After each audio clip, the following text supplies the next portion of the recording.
sobre como é a formação da língua.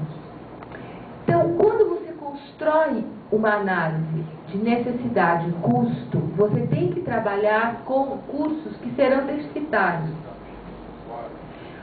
Os cursos de humanas, eu falo isso porque eu sou da área de história, sei perfeitamente que esses cursos são e serão deficitários em qualquer universidade privada. Tem universidade privada que oferece curso de filosofia e de história de graça, porque eles são obrigados a oferecer para poder manter o estatuto do centro universitário, porque não tem ninguém que faz isso sem dinheiro.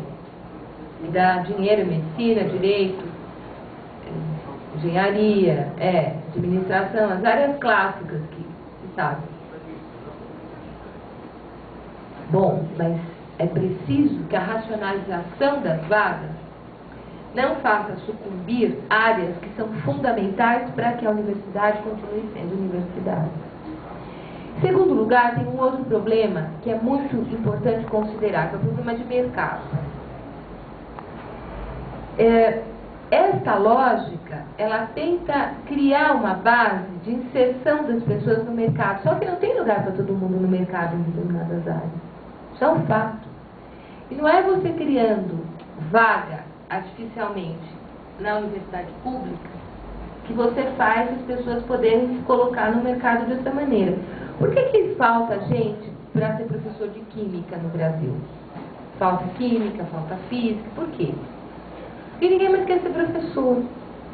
E por que ninguém quer ser professor? Porque o salário é baixo, porque os problemas são muitos, porque o desrespeito institucional é brutal.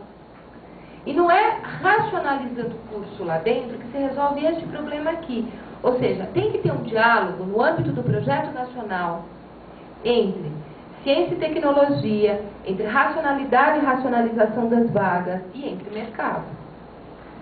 Este diálogo não se faz apenas com uma decisão unilateral. Então, uma das recomendações que a resolução do Encontro Nacional de Educação tirou é de que é preciso dialogar sobre essas questões de uma forma mais ampla, considerada a proposta de autonomia no caso das universidades públicas. E no caso das universidades privadas, ter mecanismos efetivos de avaliação do ProUni e dar consequência firme e intensa aos sinais.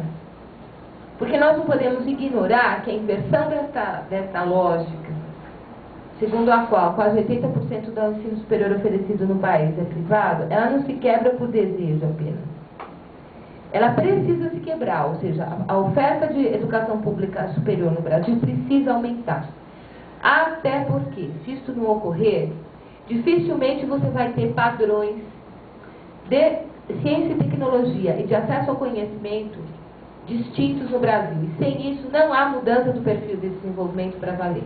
Porque você não tem gente para trabalhar, mas sobretudo você não tem gente para pensar.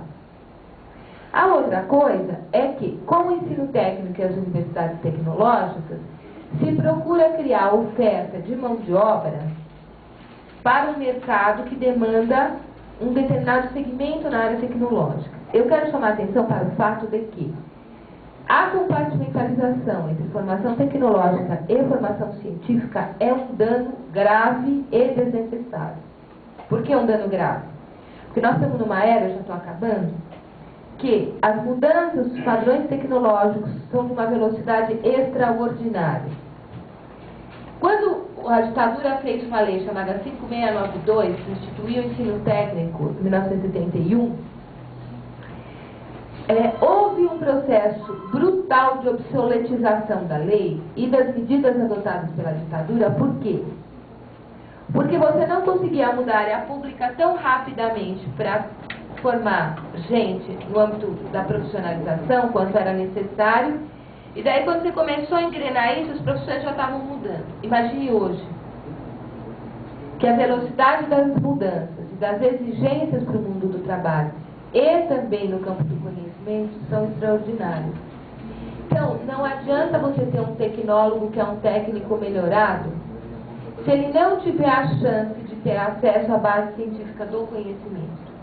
Isto é o único jeito de emancipar uma nação. É o único. É você dar à sociedade elementos para que ela construa e produza conhecimento, ciência e tecnologia. E claro que o governo sempre vai colocar suas demandas, suas áreas de preferência, porque, enfim, ele tem um projeto nacional para coordenar. Mas isso não pode roubar da juventude brasileira o direito inalienável ao conhecimento. Não pode. E eu digo a vocês que essa busca e essa luta tem que estar associada a um diálogo com problemas reais da juventude. Uma das experiências mais violentas que eu tive nos últimos tempos foi uma conversa com uma comunidade de jovens. Eu dei aula há muito tempo na sociologia política, e um dia um aluno meu me chamou para ir conversar com uma comunidade de meninos. Todos eles estavam no tráfico. E nessa conversa, os meninos... Eu contei para eles um pouco da minha vida, porque eu vivi essas coisas. Eu não estou falando delas só por um investimento de natureza intelectual, que também é necessário, mas não foi só por isso. Eu vivi na pele, minha vida foi isso. Lutar para estudar, não sendo filha da elite, sendo filha da escola pública, tendo que trabalhar e toda essa história. Eu estava contando para eles umas coisas e esses meninos, um deles virou para mim e disse o seguinte, ele falou: esse mundo que você viveu não existe mais. Esse mundo que tinha utopia, que tinha... Ele sabia o que ele estava falando, tinha sonho, esse mundo não existe mais. Ele falou, porque é o seguinte, eu não sei se eu vou ter a mesma sorte de conseguir entrar na universidade pública, e nem quero esperar. Eu prefiro me envolver com tráfico e ter o mínimo por 10 anos e morrer feliz. Essa é uma das declarações mais tristes que uma sociedade pode ouvir. Por quê? Estou acabando.